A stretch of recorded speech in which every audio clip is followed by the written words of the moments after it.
अज्ञानतिमिरान्धस्य ज्ञानाञ्जनशलाकया चक्षुरुन्मीलितं येन तस्मै श्रीगुरुवे नमः। तस्मै श्रीगुरुवे नमः।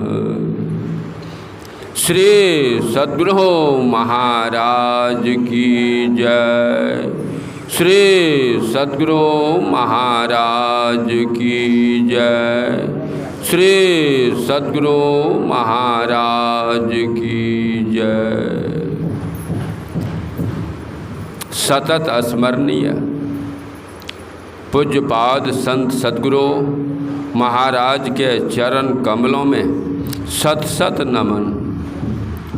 मंचस्थ पूज्याति पूज्य महात्मागण, सत्संग में उपस्थित सम्माननीय सदात्माओं, आदरणीय माताओं, भक्तिमती बहनों तथा ग्रामवासियों, सबके अंतर में रहने वाले आत्मदेव को नमन।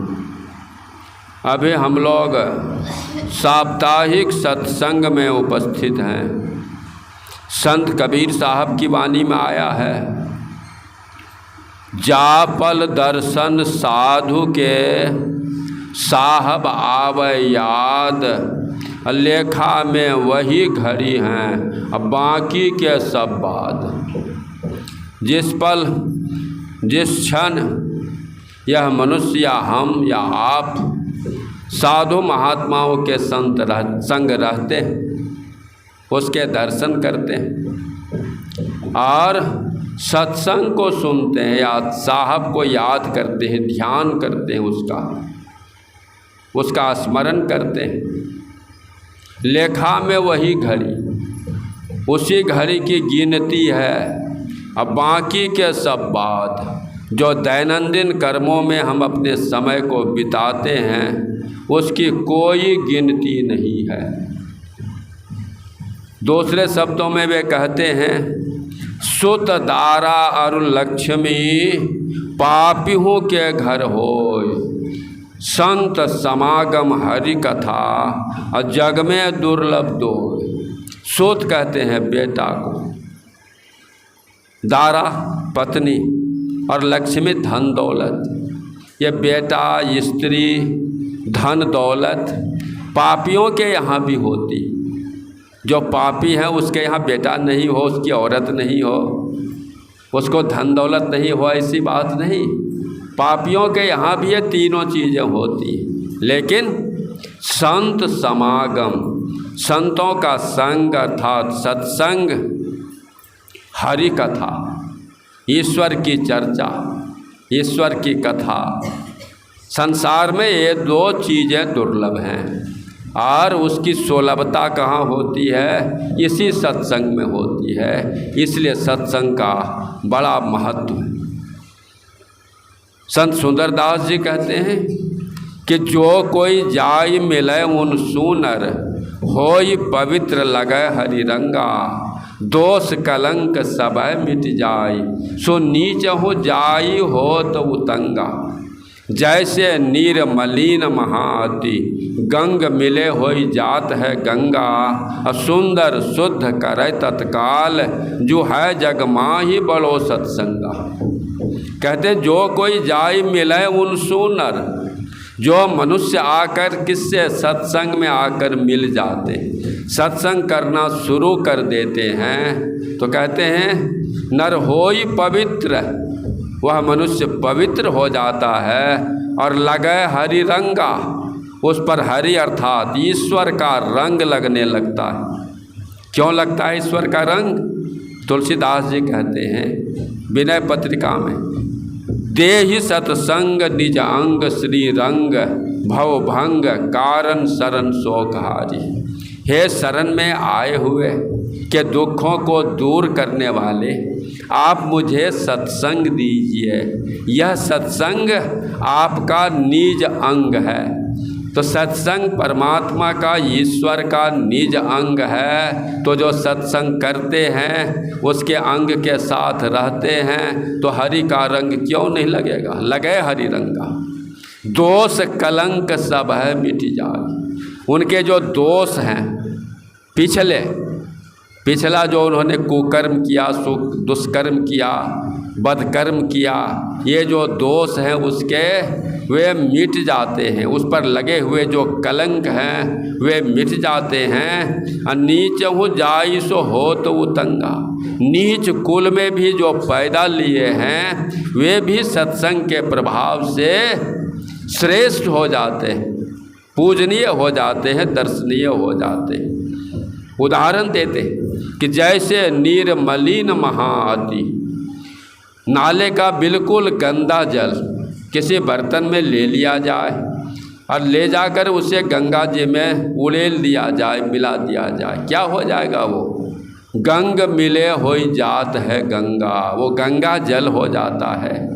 सुंदर शुद्ध करे तत्काल, जो है जग माही बड़ो सत्संगा। सुंदरदास जी कहते हैं कि मनुष्य को शुद्ध करने वाला संसार में सत्संग ही सबसे बढ़कर है। इसलिए सत्संग की बड़ी महानता है। जो इसमें आते हैं, करते हैं सत्संग, वे बड़भागी। भगवान राम ने स्वयं कहा, बड़े भाग पाइए सत्संगा, बिन ही प्रयास होई भवभंगा। जो बड़भागी है उसी को सत्संग मिलता है, दूसरे को सत्संग नहीं मिलता, आना ही नहीं चाहेंगे। सत्संग में हम संत महापुरुषों की वाणियों को सुनते हैं। अभी सुन रहे थे हम लोग गरुड़ जी और काकभुसुंडी जी का संवाद। ज्ञान और भक्ति संबंधी बात को सुनकर जब गरुड़ जी का मोह दूर हो गया, अज्ञानता चली गई। अज्ञानता उसमें आई थी कैसे? तो सगुण रूप में जो है, गोस्वामी तुलसीदास जी ने लिखा है, निर्गुण रूप सुलभ अति, सगुण जान नहीं कोई, सुगम अगम नाना चरित, असुनि मुनि मन भ्रम होय। जो निर्गुण रूप है वह बिल्कुल सुलभ है, आसानी से मिलने वाला है, और सगुण में जो है भ्रम रहता है। उसमें ऐसे ऐसे कर्म होते हैं सगुण के द्वारा कि मुनियों को भी भ्रम हो जाता है। राम रावण का युद्ध चल रहा था। मेघनाद, रावण के पुत्र मेघनाद ने राम और लक्ष्मण दोनों भाई को नाग पास में बांध दिया। पास कहते हैं डोरी, नाग की डोरी में बांध दिया, सांप की डोरी में हाथ पांव बंधे गए, दोनों पड़े हुए। नारद जी आकाश मार्ग से जा रहे थे, देखा उसने कि राम लक्ष्मण दोनों भाई बंधे पड़े हुए हैं। उन्होंने गरुड़ जी को याद किया। गरुड़ जी फौरन आए, कहा क्या बात है नारद? कहा देखते नहीं राम, भगवान राम बंधन में पड़े हैं, उसके बंधन को खोलिए। तो उरगारी सुना ना, उरग का अर्थ होता सांप। उरग जोड़ आरी, उरगारी सांप के दुश्मन हैं गरुड़ जी। तो ज्यों आए गरुड़ जी उतरे उस जगह, कुछ सांप तो डर से भाग गए, कुछ को मार दिया इसने, और भगवान बंधन से मुक्त हो गए।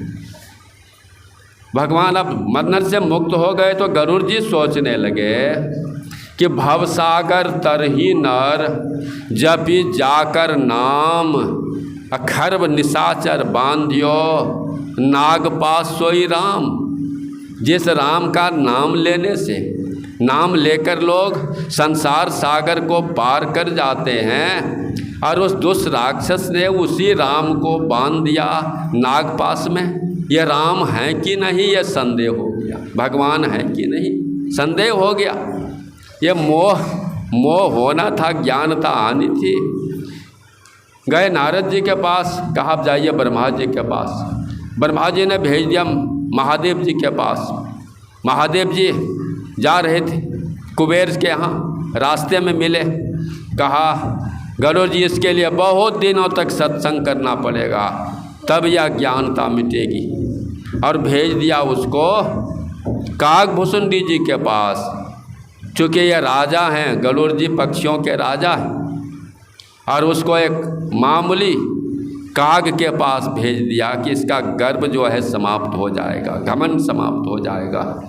और वहाँ जाकर बहुत दिनों तक सत्संग किया, ज्ञान और भक्ति वैराग की बात सुनी, तो इसकी अज्ञानता दूर हो गई। तब वो सवाल करते हैं, जिस सवाल हम लोग सुन रहे थे, हाथ जोड़कर कहते हैं गरुड़ जी काकभूषुंडी जी से कि एक बात पूछूं मति धीरा, सबसे दुर्लभ कवन शरीरा। कि हे ज्ञानी, मति धीर का मतलब ज्ञानी, हे ज्ञानी मैं आपसे एक बात पूछता हूँ कि संसार में सबसे दुर्लभ कौन शरीर है। क्योंकि काकभूषुंडी जी संत थे, और संत कोई बात बोलते हैं तो बहुत नाप तोल के बोलते हैं, ऐसे वैसे नहीं बोल देते। दूसरे से पूछ देते तो कहते मेरा ही शरीर सबसे सुंदर है, मेरा ही शरीर सबसे सुंदर है। लेकिन जो संत होते हैं, गोस्वामी तुलसीदास जी लिखते हैं कि शांत निरपेक्ष निर्मम निरामय अगुण शब्द ब्रह्मैक पर ब्रह्म ज्ञानी दक्ष समुद्रिक स्वद्रिक विगत स्व पर मति अति परम रति बिरति तब चक्र पानी। कि हे चक्र को हाथ में रखने वाले, जो संत होते हैं वे शांत हो जाते हैं। हम लोग रोज पाठ करते हैं सवेरे, शांति अस्थिरता व निश्चलता को कहते हैं। अशांति को जो प्राप्त कर लेते हैं संत कहलाते हैं। तो शांत थे काकभूषुंडी जी। निरपेक्ष के पहले हम लोग को सापेक्ष को जानना पड़ेगा। सापेक्ष का विपरीतार्थक है निरपेक्ष। रोज़ हम लोग पाठ करते हैं कि सापेक्षता के पार में, त्रिपुटी कुटी के पार में, सब कर्म काल के पार में, सारे जंजालन पार में। सापेक्ष किसे कहते हैं? पढ़ तो देते हैं, गा तो लेते हैं हम लोग। सापेक्ष पद है क्या? सापेक्ष पद ऐसा पद है जिसमें दो शब्द होते हैं और दोनों एक दूसरे के विपरीतार्थक होते हैं। जैसे संजोग, संयोग वियोग, मिलना बिछुड़ना, जमीन आसमान, जीवन मृत्यु, ये सब सापेक्ष पद है। और जो संत होते हैं वो सापेक्ष के परे हो जाते हैं, वो निरपेक्ष हो जाते हैं। निरपेक्ष, निर्मम, निर्मम का अर्थ होता है ममता रहित। वे ममता से हीन हो जाते हैं, किसी के प्रति कोई ममता उसकी नहीं रहती। निर्मम। निरामय, आमय का अर्थ क्या होता है? आमय का अर्थ होता है विकार, रोग। जो संत होते हैं वो निरामय, उसमें कोई विकार नहीं होता।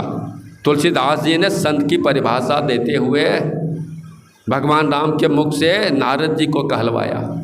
सठ विकार जित अनघ अकामा, अचल अकिंचन शुचि सुख धामा, अमित बोध अनिहमित भोगी, सत्य सार कवि कोविद जोगी। जो छहों विकारों को जीते हुए होते हैं, अंदर के विकार हैं काम, क्रोध, लोभ, मोह, मद और मात्सर्य। इनको जो जीते हुए होते हैं वे निरामय होते हैं। निरामय। अगुण, तीनों गुणों के परे होते हैं। रजोगुण, सतोगुण, तमोगुण। रजोगुण है पैदा होना, सतोगुण है पलना बढ़ना, तमोगुण है उसका नाश हो जाना। जो इन तीनों गुणों से परे हो जाते वे संत होते हैं।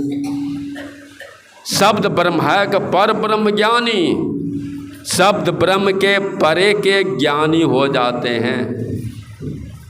भगवान राम ने हनुमान जी से कहा था मुक्तोपनिषद में कि दर्शना दर्शने हित्वा पुरुष कैवल्य स्वरूपतः यह आस्ते कपि शार्दुल ब्रह्म स ब्रह्मविद स्वयं। कि हे कपि शार्दुल, जो दृश्य और अदृश्य को त्याग कर केवल स्वरूप हो जाता है वह स्वयं ब्रह्म ज्ञानी नहीं, वह सिर्फ ब्रह्म ज्ञानी नहीं बल्कि स्वयं ब्रह्म ही हो जाता है। तो जो संत होते हैं वे ब्रह्म हो जाते हैं। शब्द ब्रह्म पर ब्रह्म ज्ञानी, दक्ष समुद्रिक, स्वदृक विगत स्व पर मति अति, अपना और पराया विचारने वाली बुद्धि के परे हो जाते हैं कि अपना है इसका पक्ष ले लो, ये पराया है उसका पक्ष नहीं लो, इसके परे हो जाते हैं जो संत होते हैं। दक्ष समद्रिक स्वदृक विगत स्व पर मति अति, परम रति बिरती तब चक्रपाणी की है। चक्रपाणी आपकी कृपा से जो वैराग्यपूर्वक अभ्यास करते हैं उसकी हालत ऐसी होती है, वो संत हो जाते हैं। तो संत थे वो, इसलिए उन्होंने कह दिया कि नर्तन सम नहीं कबन्यु देही, अजीव चराचर जाचत जेही। नानक देव जी का नाम सुना होगा, सिखों के पहले गुरु थे। उनके 2 पुत्र थे, श्रीपति जी महाराज और छोटे पुत्र लक्ष्मीपति जी महाराज। श्रीपति जी महाराज वैरागी थे, उन्होंने शादी विवाह नहीं किया था, और लक्ष्मीपति जी महाराज परिवार वाले थे। नानक जी देव की एक बहन थी। जब नानक जी का शरीर बहुत वृद्ध हो गया, बूढ़ा हो गया बहुत, अब गद्दी दूसरे को देनी है, तो नानकी उसकी एक बहन थी, वो पैरवी करती थी कि अपने दोनों पुत्रों में से किसी को गद्दी दे दो, गुरु गद्दी उन्हीं लोगों को दे दो। नानक देव जी कहते थे मैं परीक्षा लूँगा। उसके बाद माघ का महीना था, अपने यहाँ जितना ठंडा पड़ता है पंजाब में से बहुत अधिक ठंडा पड़ता है, और गर्मी भी अपने यहाँ से अधिक पड़ती है वहाँ। हाँ दोनों। तो माघ का महीना था, नानक देव जी ने, बगल में नाला बह रहा था, पानी इतना भरकमर था, अपनी कटोरी फेंक दी उस पर नाला में, और आवाज़ दिया बड़े पुत्र को, श्रीपति जी। वो दौड़े आए, कहा क्या है बाबा? कहा देखो मेरी कटोरी गिर गई है नाला में, जरा निकालो। श्रीपति जी कहते हैं महाराज बाबा इतना ठंडा है, इस समय पानी में कौन जाएगा, जहाँ तक जाएगा लगेगा कि शरीर बर्फ हो गया। अब बहुत कटोरी घर में पड़ी हुई है, कहो तो और अन्य को ढेरों कटोरी ला के दे देता हूँ। कह नहीं मुझको तो वही कटोरी चाहिए, क्या सवेरे निकाल लूँगा। लक्ष्मी चपपति ने भी ऐसा ही जवाब दिया। उनके एक शिष्य थे, लहना सिंह का नाम सुना होगा, लहना सिंह।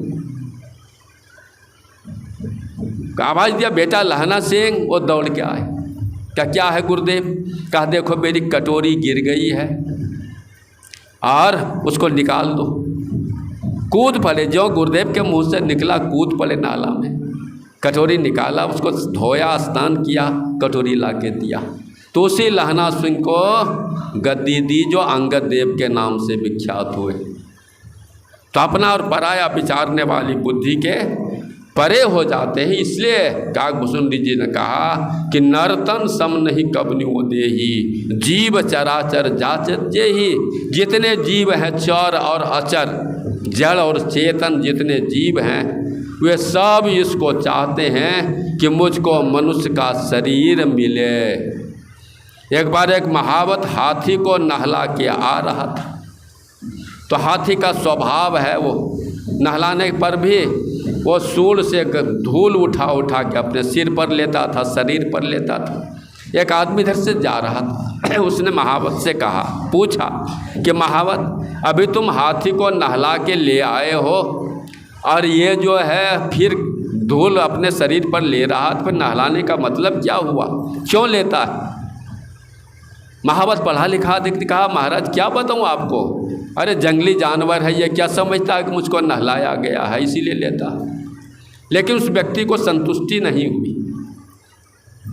उस समय रहीम खान खाना थे, अकबर के दरबार के नवरत्नों में से एक थे। मुसलमान होते हुए भी भगवान कृष्ण के भक्त थे वो रहीम खान खाना, पक्का भक्त। उससे जाकर पूछा उस व्यक्ति ने कि रहीम खान साहब वो क्यों हाथी जो नहलाने के बाद भी क्यों सिर पर जो है वो धूल लेता है?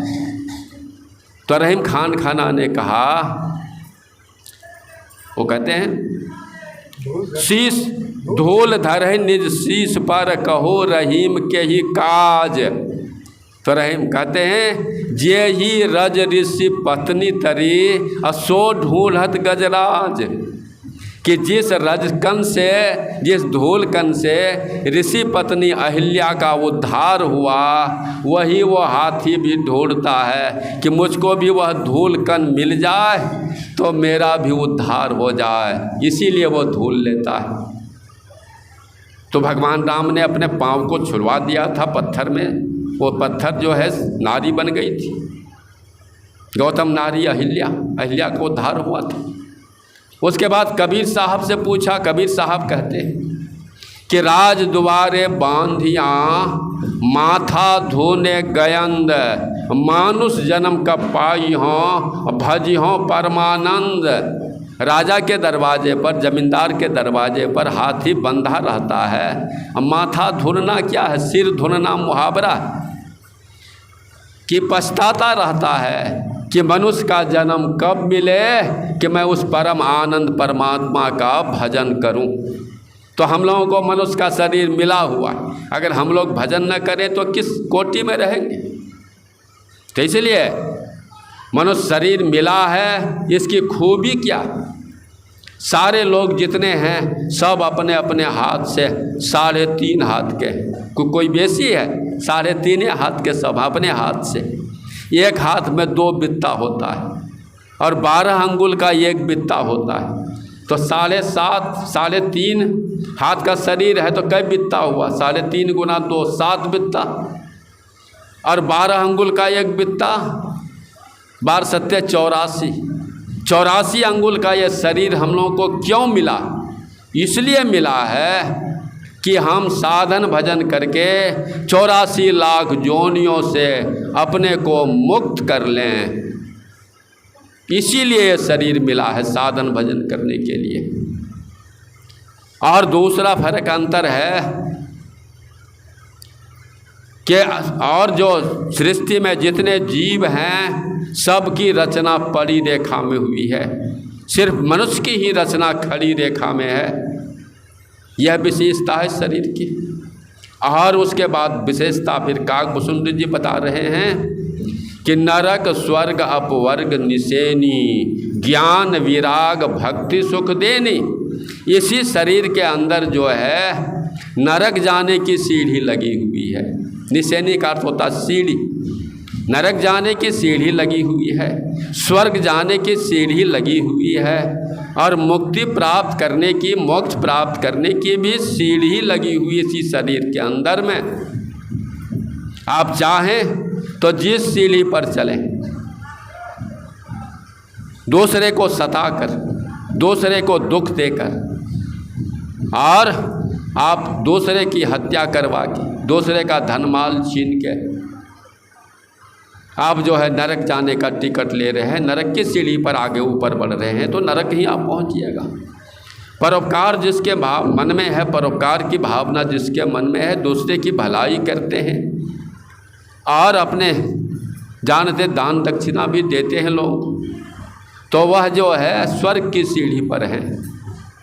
और भक्ति, मुक्ति की प्राप्ति बिना भक्ति से नहीं होती, और वो भक्ति भी बिना जुक्ति से नहीं होती। भक्ति का, मुक्ति का कारण भक्ति है, जो जुक्ति बिना नहीं होती है। जुक्ति से भक्ति यदि न किया, फिर भव से त्राण कहाँ होगा। सत्संग बिना सोचो मानव, जग में यह ज्ञान कहाँ होगा। जिस ज्ञान की साया में आकर अपना कल्याण महा होगा। गुरु गोरखनाथ जी की वाणी हम लोग पढ़ते भी हैं, सुनते भी हैं कि सप्त धातु का काया पिंजड़ा, तामहि जुगति बिन सुआ। सतगुरु मिले तो उबरे बाबू, नहीं तो परलय हुआ। क्या मतलब? 7 धातुओं से यह शरीर बना हुआ है, 5 तत्व से बना हुआ है तो सब जानते हैं। क्षितिजल पावक गगन समीरा, पंच रचित अति अधम शरीरा। 5 तत्वों से बना हुआ ये अधम शरीर है। भगवान राम कहते हैं बाली की पत्नी तारा से, प्रगट सो तनु तब आगे सोवा, अजीब नित्य तुम के ही लगी रोवा। प्रकट ही वो शरीर तुम्हारे सामने पड़ा हुआ है मृत, और जीव तो नित्य है, तुम उसके लिए क्यों रोती। यही कह रहे हमारे गोरखनाथ जी कि सप्त धातु का काया पिंजड़ा, ये पिंजड़ा रूपी जो शरीर है 7 धातुओं से बना हुआ, रस रक्त मांस मेद मज्जा अस्थि और वीर्ज, इन 7 धातुओं से बना हुआ ये शरीर पिंजड़ा नुमा शरीर है। ताम ही जुगति बिन सुवा, इसके अंदर जीवात्मा रूपी सुग्गा जो है तोता बिना जुक्ति के पड़ा हुआ है। सदगुरु मिले तो उबरे बाबू। अगर सदगुरु मिल जाए आपको जीवन में, गुरु धारण कर लें तो उद्धार है आपका, नहीं तो परलय हुआ का मतलब किस नरक में जाएंगे, किस गर्त में जाएंगे, किस जोनी में जाएंगे, कहा नहीं जा सकता। इस पर एक लघु कथा छोटी सी सुन लीजिए। एक गृहस्थ के दरवाजे पर एक सुग्गा तोता जो है पिंजड़ा में पड़ा हुआ था, राम राम करता था, घर वाला उसको खाने पीने के लिए देता था। उसी गांव में एक दिन एक साधु भिक्षाटन करते हुए आए। वो जपते थे, टेर लगाते थे कि राम राम करे भवसागर तरह, राम राम करे भवसागर तरह। जिस दरवाजे पर जाते थे टेर लगाते थे, तो गिरी स्वामी जो कुछ होता देते थे, उसी से महात्मा जी का जीवन यापन चलता था। मधुकरी वृत्ति थी। वो इसी क्रम में वो उसी गृहस्थ के यहाँ पहुँच गए जहाँ पिंजड़े में तोता टंगा हुआ था। महात्मा जी ने फिर टेर लगाई, राम राम करे भवसागर तरह। तो तोता ने कहा, महाराज महात्मा जी आपको किसी ने बता दिया है, किसी ने बहला दिया है। अरे ये मत कहिए, कहिए राम राम करे हाँ लोह पिंजर पड़े। कारे सुग्गा तू ऐसा क्यों बोलता है। सुग्गा कहता, महाराज प्रत्यक्ष को प्रमाण की क्या आवश्यकता है, देखते नहीं मैं राम राम करता हूँ, पकड़ के इस पिंजड़े में डाल दिया गया हूँ। मेरे और जात भाई के जो लोग हैं वो राम राम नहीं करते हैं, तो स्वच्छंद विचरण करते हैं, अपने परिवार के साथ रहते हैं, जहाँ होता है उड़कर जाते हैं, और मैं राम राम करता हूँ तो इस पिंजड़े में बंधा हुआ है, पड़ा हुआ हूँ। तो महात्मा जी कहते रहे, तुम राम राम कहते हो, ठीक करते हो, लेकिन जुक्ति सहित कहे तो सहजय तरह, जुक्ति करे तो सहजय तरह। दादू दयाल जी भी कहते हैं, दादू सृजनहार के केते नाम अनंत, अचित आवे सो लीजिए।